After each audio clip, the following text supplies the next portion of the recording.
Hey y'all, I'm James Wright and welcome to my shop. Welcome to a live event, and this is going to be a slightly new format. In the past we've been trying to play with this and get things working, and I think I've worked through most of the technical issues, but we'll still have things that come up. So today we're actually going to be working on the first of 9 videos in a series. We're going to be making a project joinery window. This is a project that was originally kind of like a test for students, particularly if they were an apprentice and they wanted to become, a journeyman. And there were several different stages that they could do different things on this. And there were a whole bunch of different styles of this.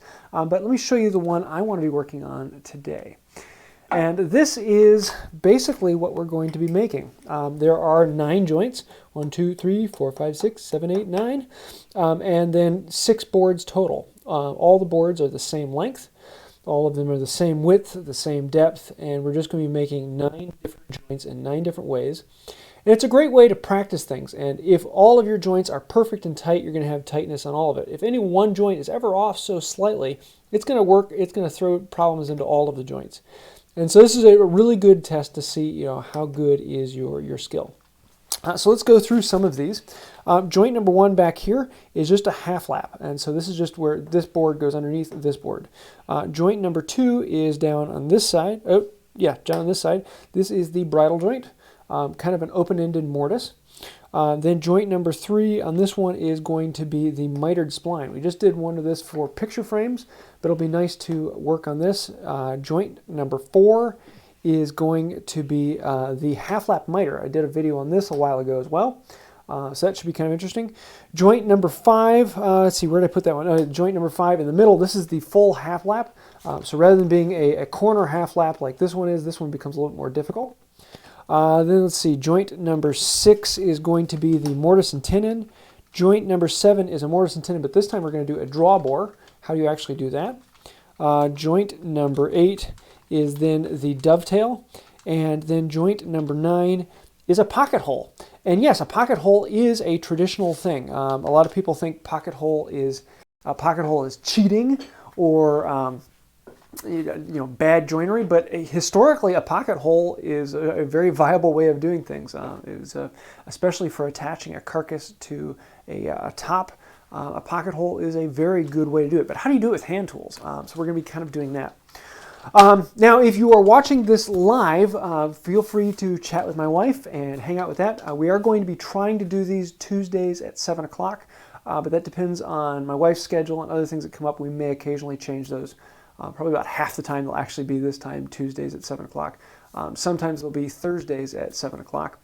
And we may be flexible with other things that come along. But we're going to try and maintain Tuesdays at 7 o'clock Central Time, I have to say that. For those of you who aren't watching live, if I do answer any questions from the live chat, we are going to put those down in the description below. So if you want to go and read through those questions, you can skip ahead to that point in the video. So feel free to do that. So if you are in the live chat, I'm going to be focusing on working on this today. And so I won't answer a lot of questions, but number one, if you throw up a super chat, then I'll answer your question. Or if there's a particular question that my wife thinks is pertinent, then she'll stop me and throw that in there. But otherwise in the live chat, have some fun talking to my wife. In this video, we're going to be doing a little bit more because, well, the half lap it's a very simple joint. You take a little bit out of this one, you take a little bit out of this one, you go, and they're done. It's not as difficult as mini joints are.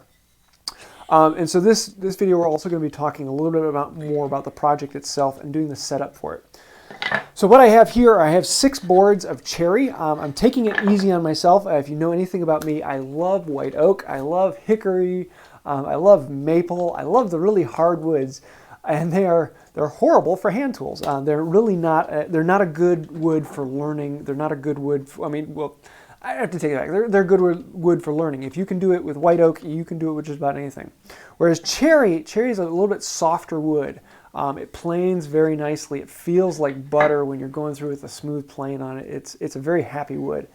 So if you want to kind of take out the difficulty of the wood, cherry or a black walnut are fantastic for fantastic wood. So I'm going to be working with cherry.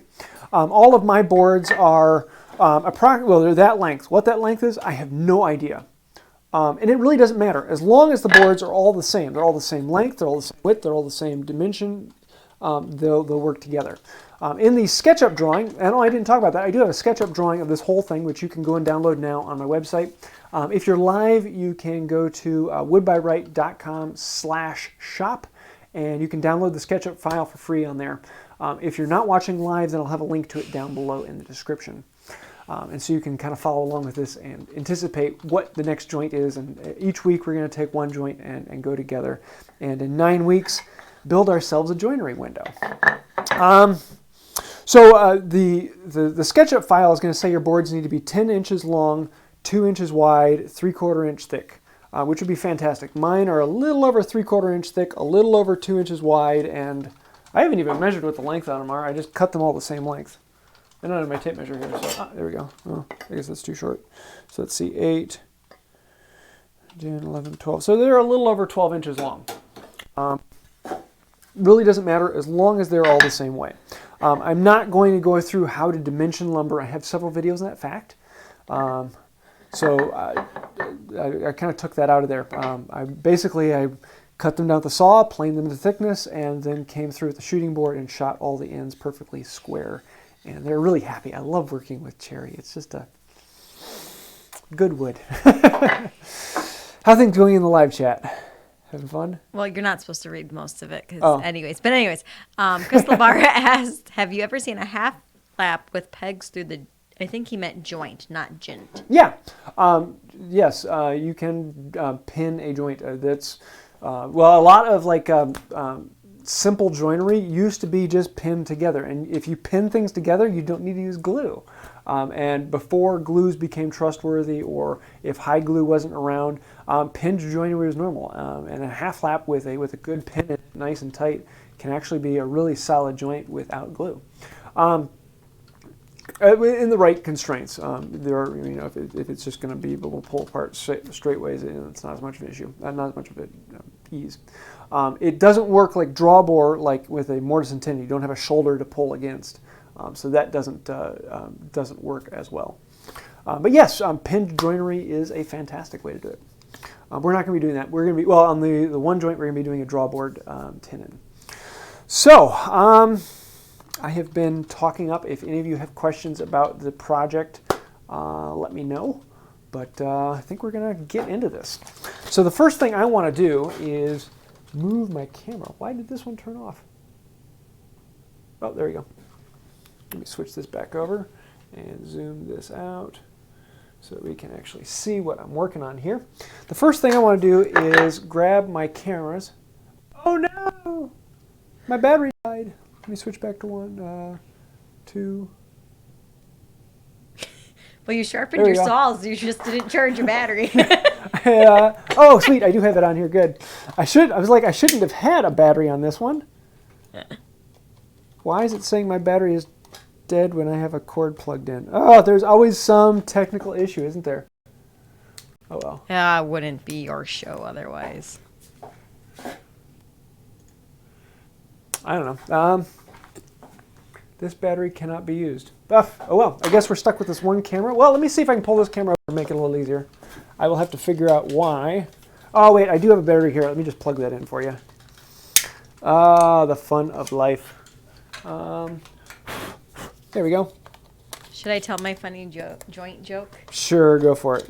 Because it sounds a lot like a dad joke. I just thought it was interesting that you chose to do joints after we've been jointed recently for the last 12 years. Yes, yeah, we actually just had our anniversary, 12-year anniversary, so hey. Cool, I think that will work now, 2. Am I on 2? Yay, okay, cool, we're live. I love technical problems. So here are my pieces. Now what I want to do is I want to lay out all the pieces for the joinery.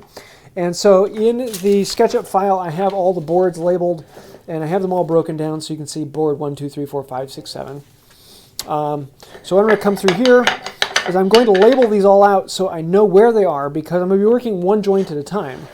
And to give you a little idea of how this will all go out, these will come across here, this will come across here, and so I'm going to be trying to work on these in pairs. So first off I'm going to do this joint, and then second off I'm going to do this joint, And then third, I'm going to do this joint. And so that way we can work them separately. But then once they start coming together, then we have to start and keep track of them all. So I want to keep track of them all from the beginning so that there's less problems as we go on. And one of my favorite ways of doing that is with painter's tape. Just a simple finishing piece. And because these are all the exact same thing, it really doesn't matter which way it goes on there. I'm just going to put a piece of tape on each one and then label them out. Now these boards are going to be then labeled 1 through 6, and then I'm going to label out joints as 1 through 9, if that makes any sense. And though this may seem mundane and a step you can skip, don't. It will save you in the future, especially if this is going to be dragged out over 9 weeks like this particular project will be. So now what I need to do is I don't care which board is which at this point. I don't care which way is which. They're all the exact same. So I'm just going to come through here and I'm going to label them 1, 2, 3, 4, 5, 6. Now I need to go through these and figure out how are they all going to go together. And so I can lay them out according to my plan here, which I got to turn around so I can see it. So let's hit this board 1, 2, 3. Board 4, and I want all of the numbers as I'm doing them facing one direction. So all these numbers are facing that way, all these numbers are facing that way. And I'm trying to remember which one did I do 3. Board 5 went between 4 and 2, so 5 goes there, and then 6 goes there. So now we need to go through and actually label out what the joint numbers are. And so on each of these boards, I need to know this, the joint between 2 and 1, and on here, let me turn this out this way, turn this way here. That is this one right here. So that's 1, and then we're going to have 2. The numbers for the joints bounce around in order of what order they're actually done. So let's do this. Joint 2, so let's do 1 and 1.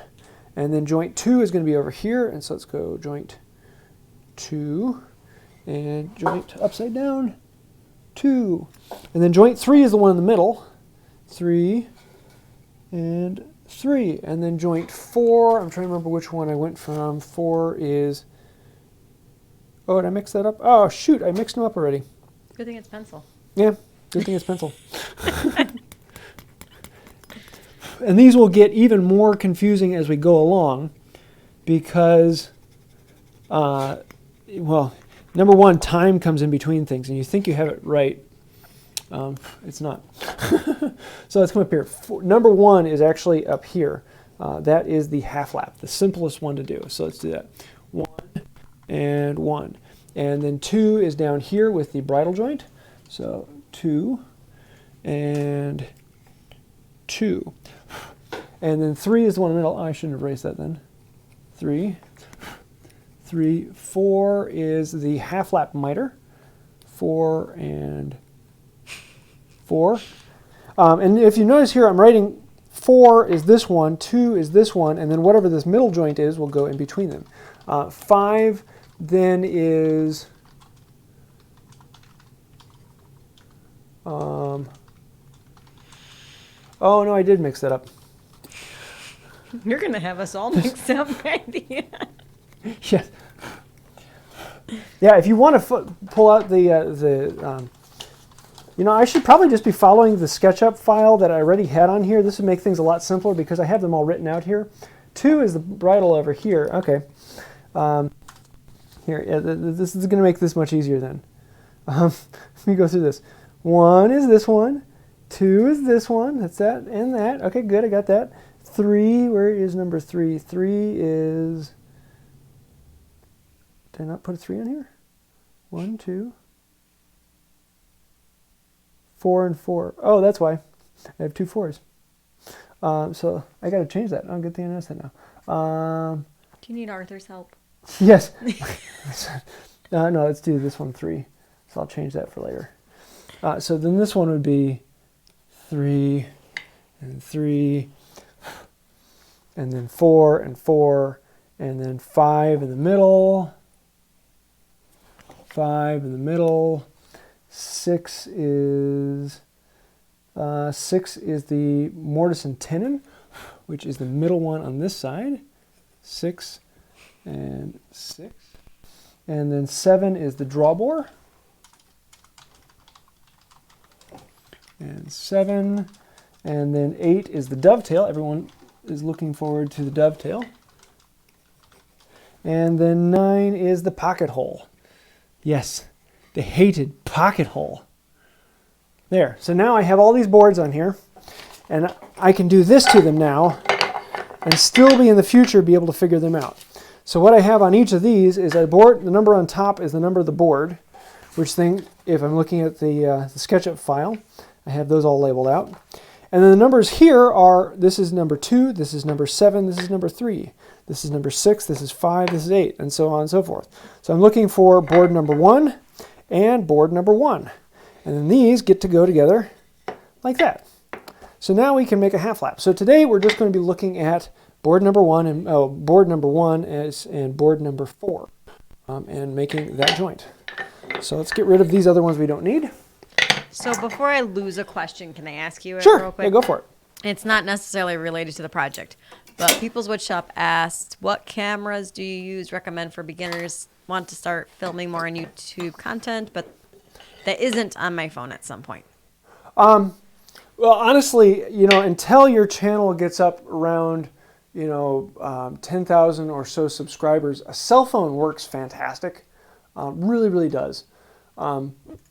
After that, then you have to ask yourself if you want to get into more detail and more quality. I love the Canon GH4, which now you can pick up for around $600 a piece, plus lenses and extras. I'm currently using the GH4 and the GH5. Those are mine.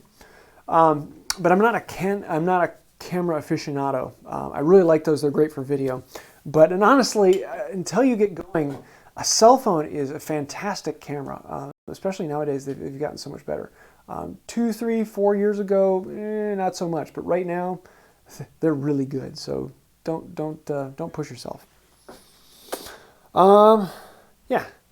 Let's put this in here. So what we need to do is create a half lap on here. Now in this case, I want this one to go on top of this one. So I'm just going to bring over this board and hold it over here to rest it on.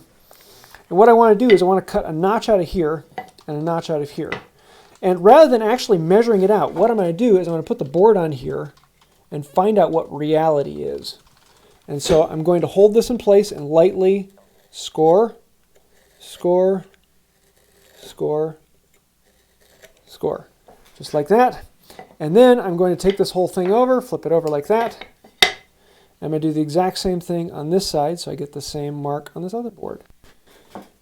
And rather than trying to measure, if there's ever some slight difference off in your boards or something that's slightly not reality, this way you know that those lines you put on there are dead accurate to whatever the other board is. So even if this board was out of square or a weird shape, this line is still correct. And if you can cut to that line, you can make the two of them fit. So these two need to go together just like that. Like butter. The other line I need to put on there is I need to continue this line around the side. So I'm going to grab my little square. I love this little square here. And what I'm going to do is I'm going to put my knife into that line and then slide the square up against the knife. And I'm going to come from about halfway down the board and mark that out. Roll this over. Put this into the line there. Slide the square up against it. Mark about halfway down the board. Then we do the same thing on this one. Cherry works so much easier than oak. Normally with oak, I've got to be putting a decent amount of pressure into this by the third score. With cherry, I just think about it and it cuts a nice line. Such a great hand tool wood. Not as hot on its color, but great hand tool wood. Next, I'm going to grab my marking gauge. Now, I just did a video on marking gauges. And what I want to do is I want to put a line that is halfway through with this board. Now, theoretically, these boards are the exact same thickness, and they feel about it. So I'm just going to do it on one. What I want to do is put the pin right about what looks about halfway into the board. And then I'm going to loosen this fence up and slide it up against the wood. Tighten it down. And then I'm going to flip this over, and I'm going to see if it lines up, and it doesn't. I'm a little ways away. But now I have two, let me zoom in a little bit so you can see this better. There we go. I don't know if you can see these two little dots here, and they're about 1/16 of an inch apart or so. So what I can do is then come in here and put this marking gauge right between those two dots. And then slide the fence up against the mark, lock it down, and now I have the exact same measurement from both sides. And with this then, I can do light, heavy, and I can mark around this board at the halfway point, making sure I'm always referencing the same side, the side that I'm taking off. Now, here's the thing. What I can do with this one is, that's not the board I want. That's the board I want. Is I should be able to take this over here and put it in this, but I'm just going to test it just to make sure that it's the same dimension, and it is. I'm good with that. So we're going to do the same thing here, and we're marking down a depth that we need to cut to.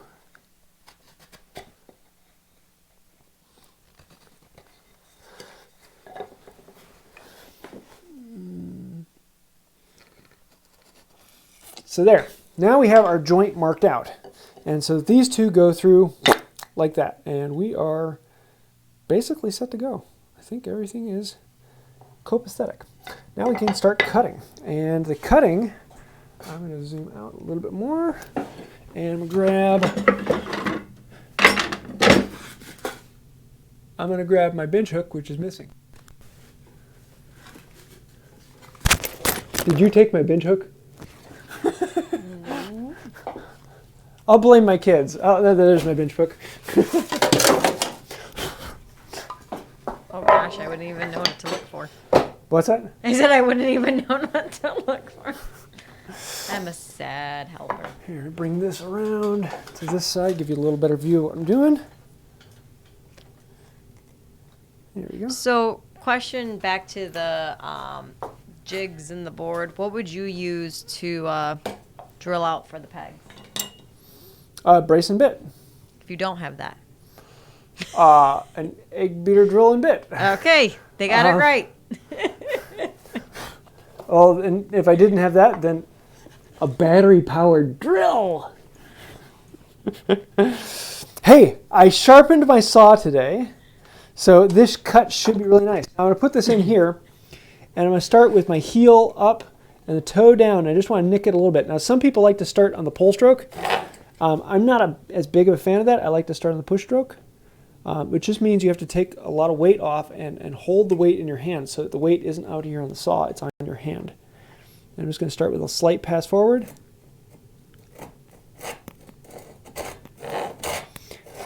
Especially this one's really sharp, so it's grabbing the moment I set it in.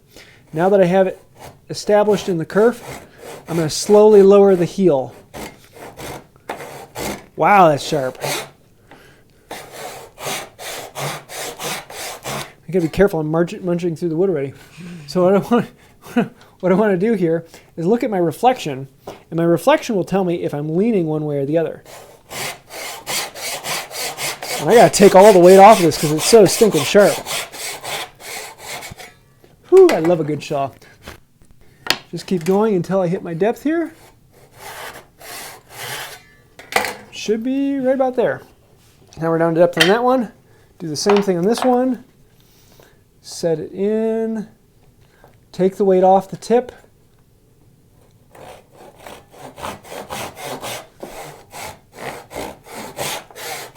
Look at the reflection.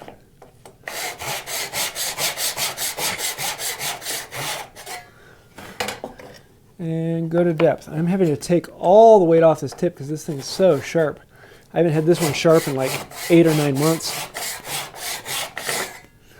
Amazing how nice a saw goes when it's sharp. So now I'm down to depth on both of these. Now we need to make the second cut, and the joint's basically done. One of the things I love about half laps is you sneeze and they're done. So let me move this over here. And while I'm doing this, switch you back over to one. A little bit easier. And I'm going to grab my Tenon saw. Now, take a moment here and actually talk about saws. This is a carcass saw. It is a crosscut, and so that's why you're seeing me cutting across the board. It has a shorter plate, so you don't cut as deep. But a tenon saw is designed for cutting the cheeks of a tenon. And if you're ever thinking about what's a cheek and what's a shoulder, if you think about your head as the tenon, if you're cutting down the cheek or you're cutting in the shoulder, what we're basically doing is with this half lap, it's half of a tenon, so we're going to be cutting a cheek and a shoulder on one side and nothing on the other side. But for cutting down the tenon, we're going to be cutting with the grain. So I want a ripping saw. And this, if you notice, is a much taller plate. And this allows me to go deeper down if the tenon is large. Now I'm only cutting down 2 inches, so I mean I could still do it with my carcass saw. But hey, I've got a tenon saw. Let's use it. So I've had a couple people asking me, what's the purpose of different saws? Different teeth cut differently in wood, and different depths of plate. The deeper the plate is, the harder it is to control because you have more leverage up here. It's wanting to move around on you. And so that's why for the ultimate control, you get your dovetail saw, which has a really small plate. It gives you a lot of control. There isn't as much leverage up top to make it twist. But once you learn a saw, the control really isn't as much of important. And I guess you could do everything with a big one, but where's the fun in that? A little dovetail saw is just a joy. So let's switch back up to this one. Put this in here. Now, as I make this cut, theoretically, once I finish these 2 cuts, everything should come together and it should fit perfectly. But it's not going to happen because this is the Wood by Wright woodworking show. And we talk about reality here. Let me move this over. So what would be your alternate reality? Yes. Let me zoom this in a little bit so you can see this better. I hope. Let me move that over a little bit more so you can get a better angle. You're getting lots of saw questions, just so you know. Maybe I have a video on different types of saws, so if you want to see that. Well, kind but of. I might do that. That might be a good Q&A sometime. What are your questions about saws? Well, one is what size file used to sharpen. They said that particular saw. I think it's what was the first one you used? I use whichever file fits it. Okay. There's your answer. Yeah. I mean, it's a really good question. Sorry, the camera's right here because I'm getting ready to shoot that one. But I don't care what the name of a file is. I really don't care, and I don't even have them labeled. When I sharpened this one today, what I did is I put one in there. It's like, no, that one's too big, and I put another one in there. No, that one's too big, and I put another one in there. There, that's the right size. What you want it to do is you don't want the teeth to reach the middle of either face on the saw file, because if they reach the middle, then when you rotate it, you're going to be wearing down the middle faster than you are the faces. So you want it to be close to the middle, but not all the way. But I have a lot more detail that in my saw sharpening videos, so if you want to see that, a lot more information on there. Let me move back over to this. So let's cut a cheek. Hopefully not my own. So when I'm sharpening this, what I'm going to do is I'm going to pinch the corner here. What that allows me to do is it allows my nail, let me turn this way, as I'm pinching the corner, it allows the saw to run along my thumbnail. So if I pinch it more, it pushes the saw away. If I pinch less, it pulls the saw back. And so I can fine tune exactly where the saw is cutting. And so I want to put it on here so that I'm just staying away from the line ever so slightly. I got my line in there. And I see I'm starting with the heel up, and as I go, I want to actually lower the heel and follow that line across the top. There, I have a kerf running all the way across the top. And so now what I'm going to do is I'm going to put this up just a little bit higher. Uh-oh, Thor, God of Thunder is above us. Our kids are awake. He's doing what I told him to do. Oh, yes, he's going to bed. The movie's over, so he's going up. So what I'm going to do with this is rather than cutting down this side, because I'm not looking at that side, I want to lower this down and cut down the side that I can see. That's a little too high. A little bit too much vibration. Oh, dear. Put it down here. Going? He's coming down to ask questions now. I don't know if you guys can hear the pounding on the floor, but for us it's really loud. So, just eyeball that line. And let me bring the camera over here and show you what I just did. slight error, and I don't know if you're going to be able to see this. Zoom in here. Woo, there we go. So what I did is I started veering ever so slightly to this side of the line. So rather than trying to correct it and push it back into shape, what I'm going to do is actually lift the saw up and use the side of the teeth to scratch down to that point and correct it where it's at. That will give you a straighter cut. Don't try and push past the line and bring it back into alignment. Back up and fix the cut.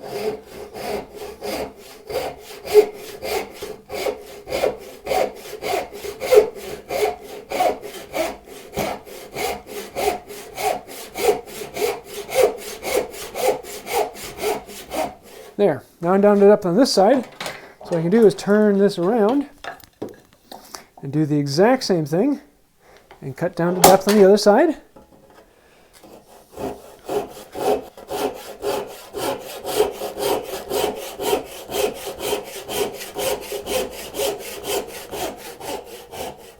And then once I'm at depth on both sides, then I level it out, cut flat across. Just like that. And I've got a little bit of junk in there. So I'm just going to bring the chisel while I've got this. Just clean that out just a hair.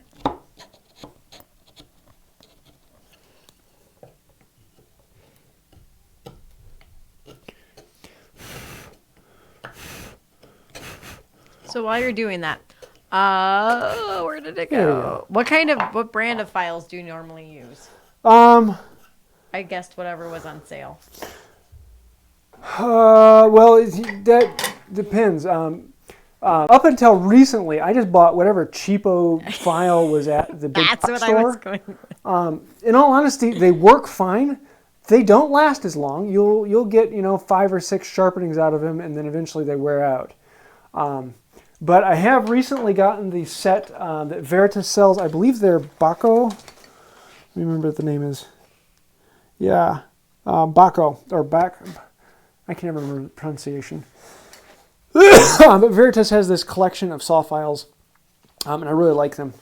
So I've started using good ones now, and I'm interested to see how long they last in comparison to cheap ones from the big box store.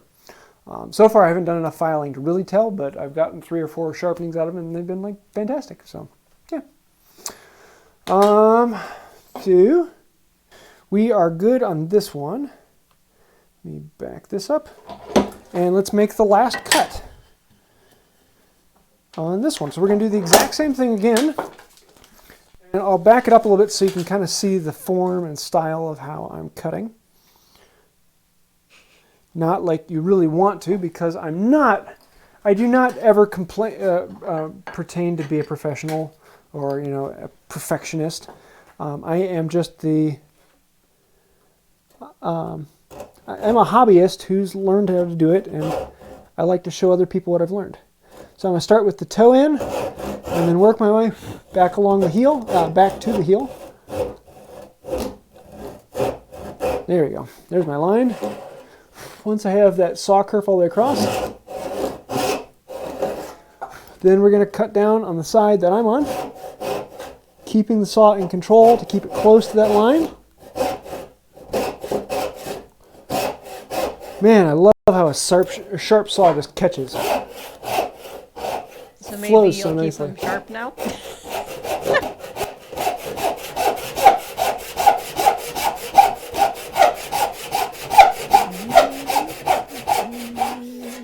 And unlike in other live videos, I'm actually trying to take my time here and do a decent clean cut.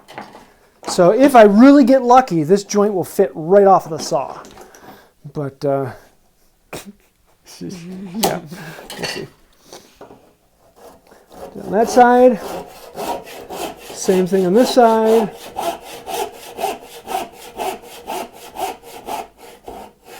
And then cut flat down.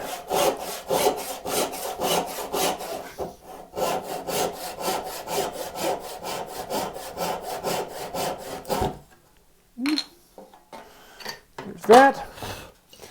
And we can come in and clean out this joint a little bit.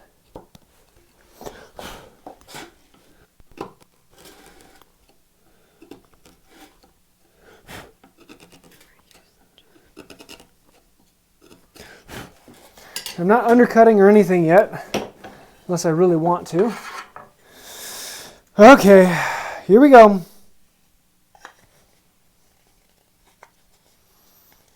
Holy cow. That's really close. I've got a bit of slop here. Let me zoom in and show you some of the problems here.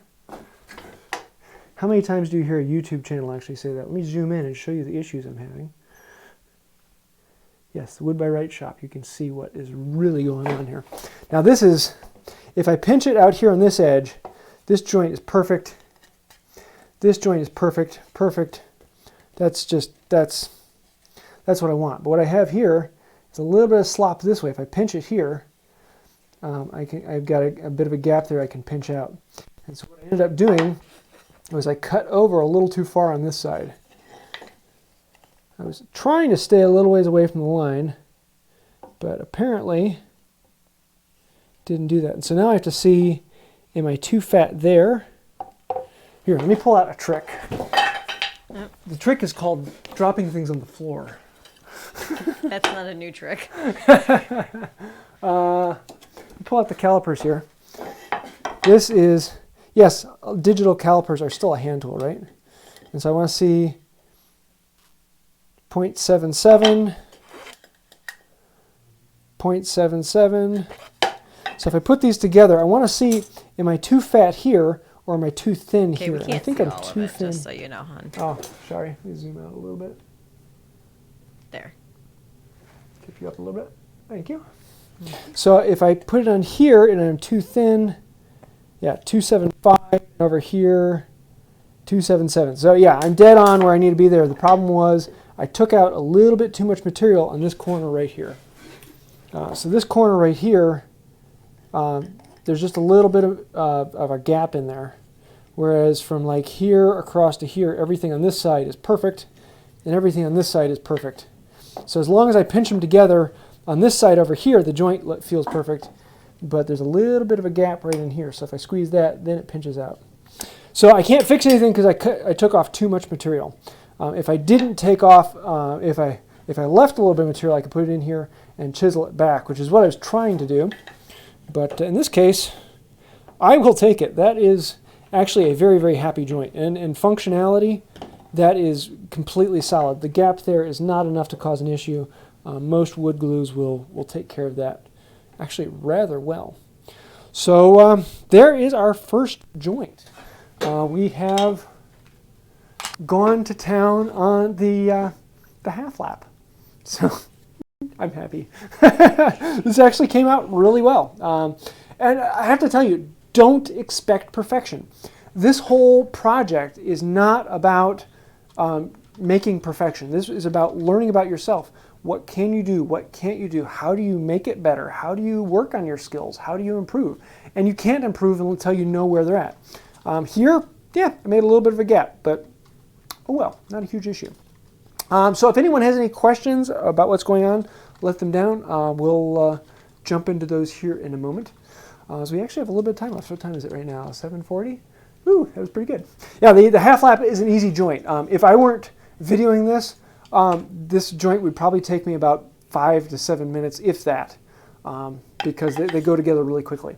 And so if you're ever doing a joint and glue is good enough, a half lap is a fantastic joint because with hand tools you can just pop it out. It's one cut, two cut, and the more of them you do, the better you get at it and the faster you get at it.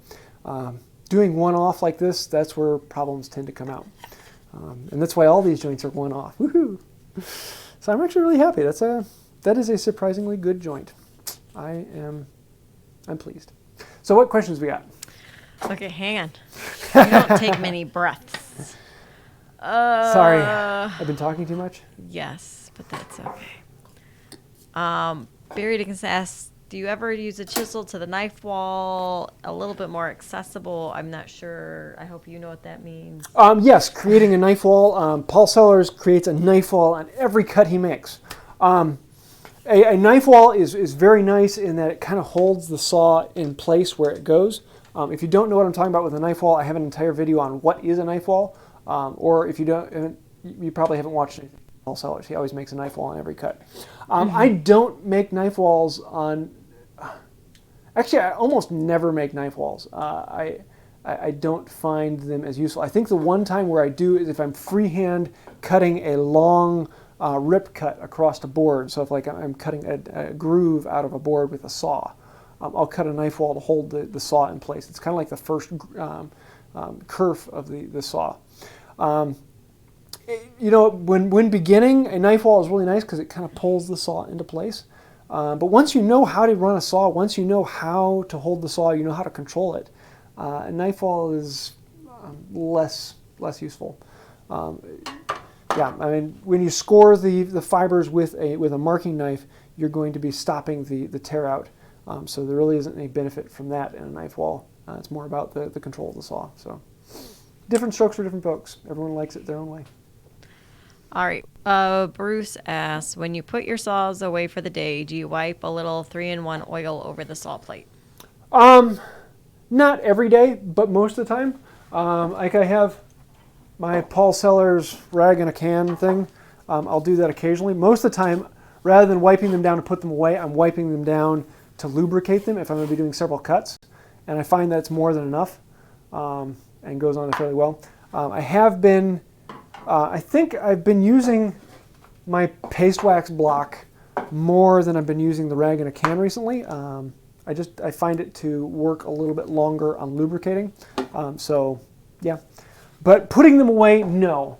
I am thinking about doing a video here soon about doing maintenance on tools, because usually what I do is about once every 6 months or so, I go through my entire shop and I wipe down every metal surface with oil or paste wax.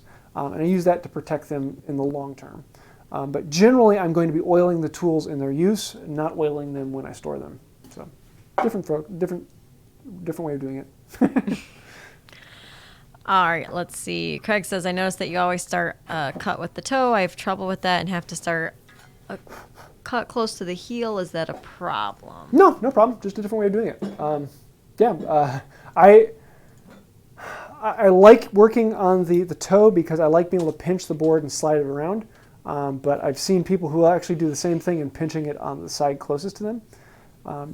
Everyone has a different way of doing it, different way of feeling it. You just don't plan on starting across the whole board at the same time. You got to start at one corner or the other and work across. I guess you could if you wanted to. It'd just be crazy difficult to control on the first pass. Unless you have a knife wall, then it would work well. All right, let's see. Question, would you just glue that, I'm assuming the lap joint, and call it good, or go the extra mile and put a dowel through it? It depends on its use. If this is going to be like in a picture frame, I would probably cut a square dowel and put it through there. The square pin makes it look good and would hold it well. But honestly, glues, PVAs, and high glues, they have stood the test of time. I know a lot of people think PVAs are kind of a new glue, but they've been around for hundreds of years. Well, 100 of years. I don't think they've been around hundreds yet, but pretty close. They're good glues that will last you a long time and hold phenomenally well. So, yes, glue would be good. Well, if you're around in hundreds of years, then it'll be fine. Yeah.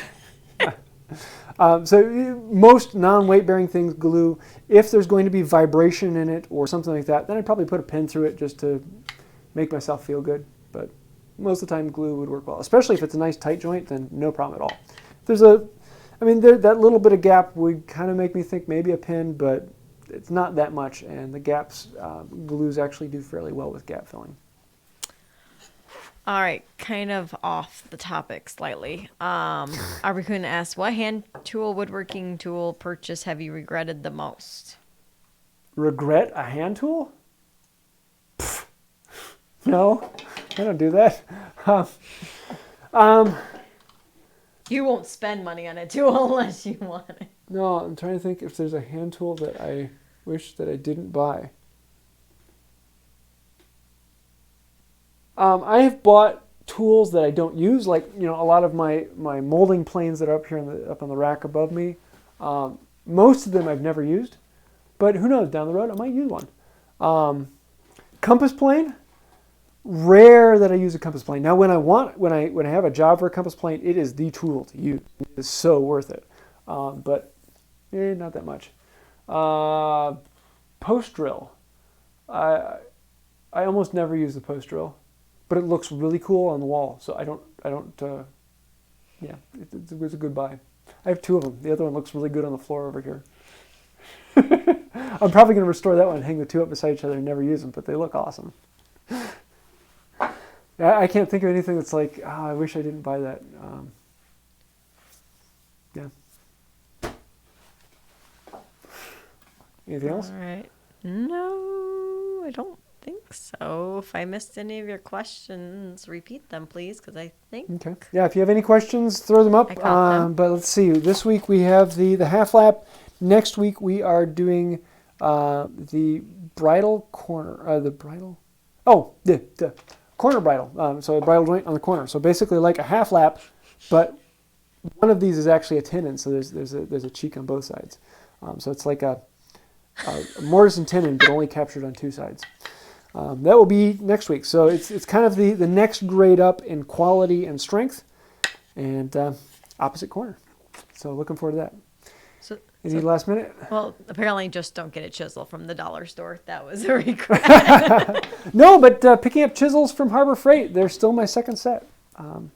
The handles are a pain, but the steel is relatively decent. You're going to sharpen them a little bit more than high quality ones, but for Harbor Freight, $10, good chisels. Any questions? Whoa. Hang on, Cortana just turned on. What? Cortana? What? What? I don't know what's going on. There we go. Sorry.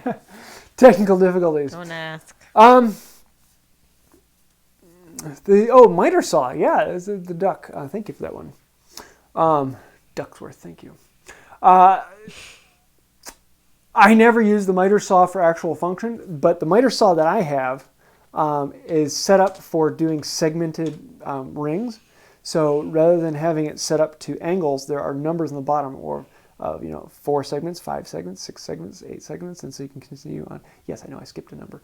And so that's why I keep it, because I want to do some segmented turning, and for that it would be fantastic that we're not having to try and figure out angles and making it all match up. But for general things of miter cutting or cutting square, a miter box I really don't like them. It's a waste of time. It is an extra tool to have in the shop.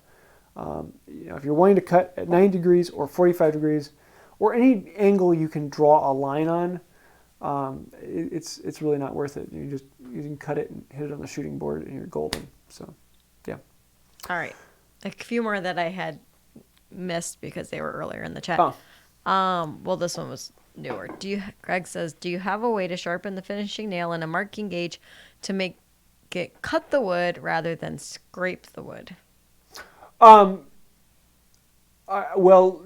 think that no. Some people like to cut it in a diamond shape, and some people actually like to turn it into a chisel cutter.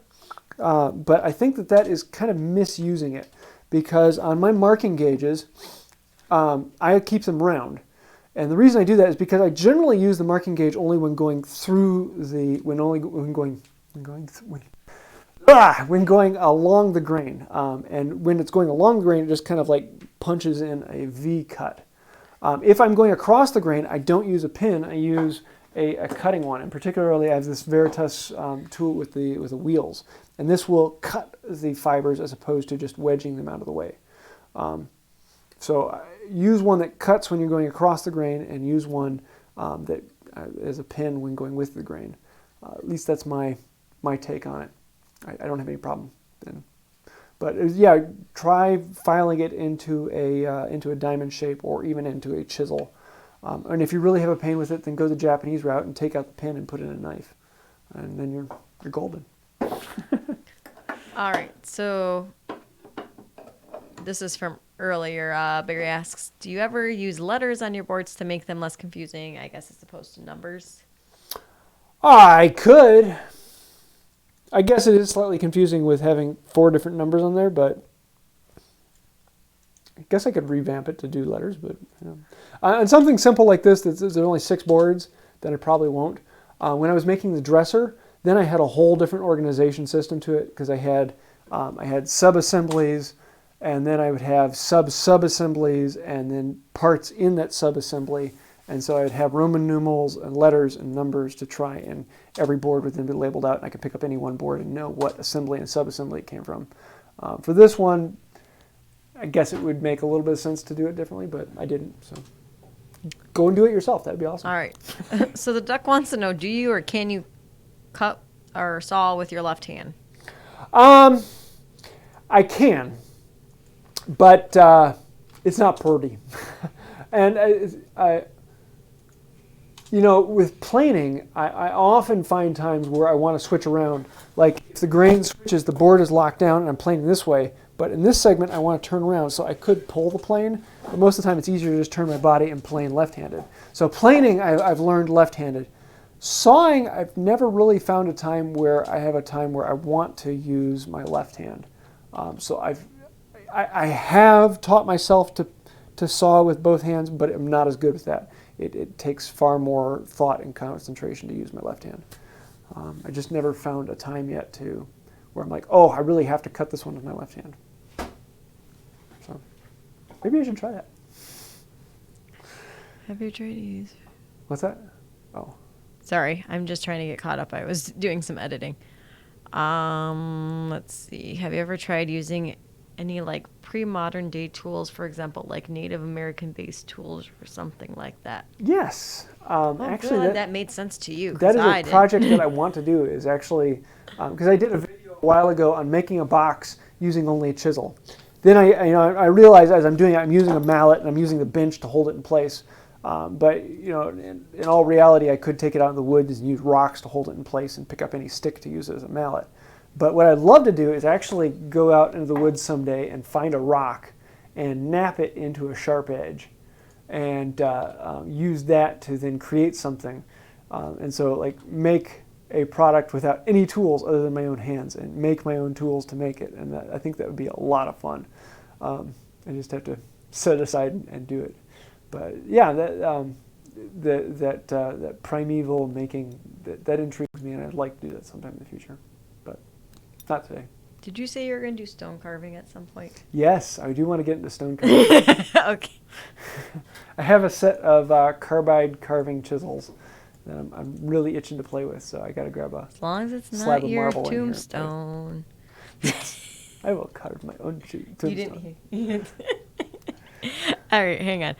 You ever consider getting a one-man or two-man saw? We can have a saw-off to see who's the bigger masochist. Yeah. Well, my Roubeau style frame saw is long enough for two people to work on it. It's like the maximum length I like for one person. It is 36 inches, I think it is. And so it's about the maximum strokes for one person in a full movement of the body. But yes, I would love to get a pit saw and actually cut my own lumber and have a saw where one person's above pulling, one person's below pulling down, and one person's above pulling up. I think that would be absolutely awesome. But no, I don't have that yet. Sometime in the future. Legs gone, ready for this. Oh, B Power's updating about his project in his shop. Let's see. Duck asked, "How did I like my Mother's Day present?" It's nice. We enjoy having the birds come. I think they're getting a little spoiled because we keep upgrading. Yes. So, and I think they get a little perturbed when it runs out. Although we have is it the suet? Yeah. In the squares. We've been chewing through that suet lately. Well, that's because it's been raining so much here. Yeah. It just, but yes, no, it's enjoyable. We have nice big windows to look out. So in the morning, it's nice to do that and pretend that I know what birds I'm looking at and identifying them. Usually we just go by colors. Kids are satisfied with that. All right, let's see. Brandon, hey, glad you liked this live stream. He just wanted to say thank you because he's starting this as a new hobby.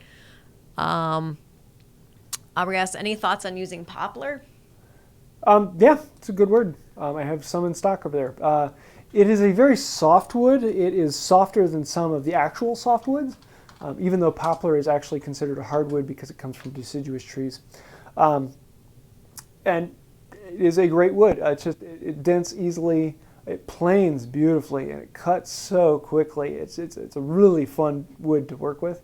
But you have to have the right application because it's like a table or something sturdy. It dents and scratches almost instantly, and it's not a very sturdy wood. But. All right, Tony Bridges asks, when planing a very bowed board, I'll say that 10 times fast. Which side do you start on? If you're talking about, do you start on the cupped side or the belly side? It depends. Most of the time, if I'm planing a surface, I start on the belly side because then I just have to work one area and I work out from there. If I'm jointing the board, then I always start on the cupped side. That way, I'm only hitting the high spots with the jointing plane. Whereas if you start on the bellied side, then your jointing plane can still ride all the way up and down the other without taking a continuous shading. So. I'm sorry, I'm just caught up in some comments. Paste wax or BLO to keep the sheen on the scalp. Paste wax all the way. Buff it regularly. Sorry, that just made a conversation. The kids love to grab a rag and rub my head. It's a lucky charm. Yes. Let's see. Where did you get your framing saw blades? My Robot style frame saw is hanging up over here. I have actually, I think, 3 different videos on making those. The one I have currently comes from Blackburn Toolworks. But yeah, if you want to see that in the hardware kits, I have several videos on that. I think I've made 4 of them now. Made 2 for other people and then made 2 different renditions for myself. Really fun saw, but cut through wood fast.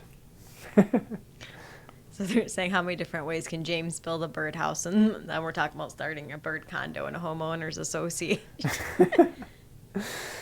That's what you could put back in the woods. Yeah, Although yeah. birds are evil if they're not like cute and a pane of glass in between. James didn't believe me on our first date, one of our first dates. No, we had been dating for a year or so. That's when he had the blonde fro. I gotta find a picture, guys. I gotta find a picture. Yeah. But he said, no, birds don't attack. And I said, yes, they do. I don't like birds.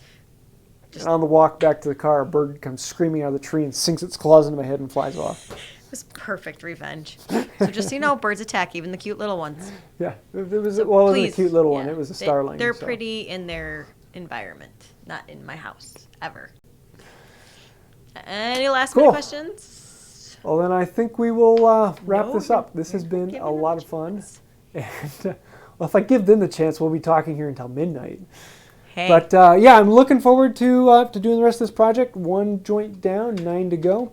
I thought this would be a really fun project to do every couple of years to kind of grade my skill as it changes over time and see what things I've learned and how I've grown.